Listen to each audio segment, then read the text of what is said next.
So hello everyone, I'm Rafael from Bugs Project, and today we're gonna see a Java challenge about strings.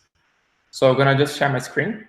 This is the challenge. So we have a variable being assigned with master Yoda, and then we change the string with the replace method, and only then we return the string, and then I want to know what is the output of this challenge. So I'm gonna give you some time, and then when you're ready, feel free to come up with the answer.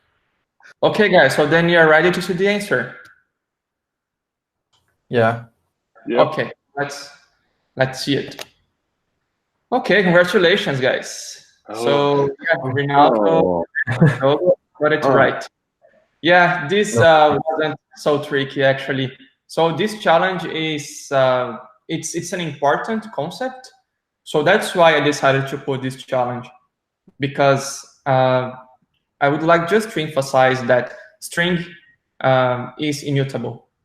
So, for example, even if we send here the reference of the Jedi object to this method, and we use the replace method, it won't change the value of the string. Why? Because actually the string, you can see here that the value of a string is a final byte array. So what means final? Final means that it's a constant, so it will never be changed. So it's impossible to change the value of a string. So if we wanted the value of Darth Vader, we would have to do like this. We would have to assign Jedi after this method is invoked. So I can show you here. Yeah, so you can see here that we replace the string, and then we create another object, and then we assign to the same variable. But you can realize that the value Master Yoda was never changed.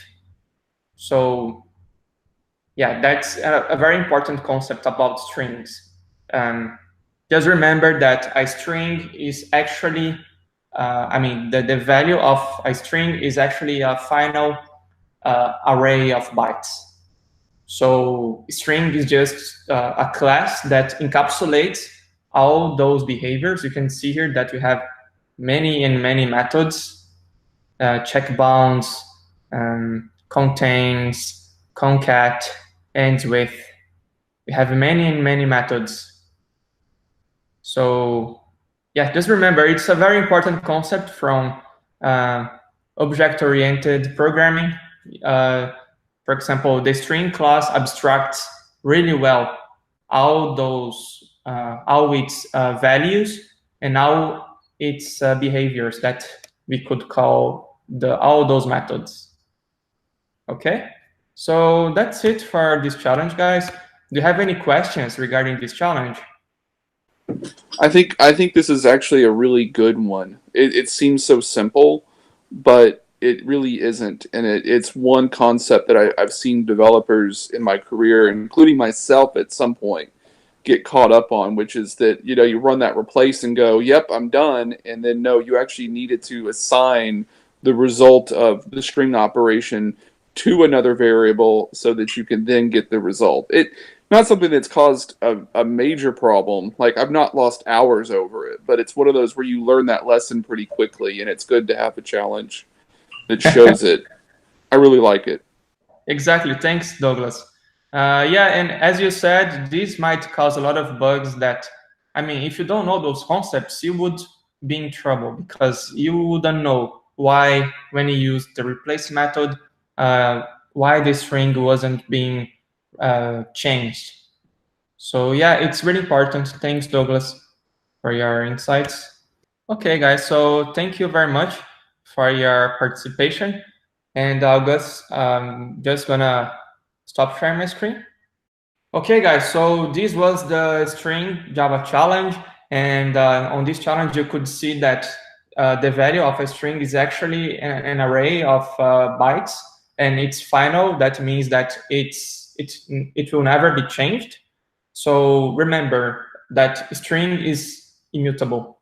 So that means that even if you pass the reference of the object, it won't change. The value will never be changed. Differently from the string buffer. If I had done the same thing of this challenge with string buffer, the result would be Darth Vader. Okay, so just keeping that in mind.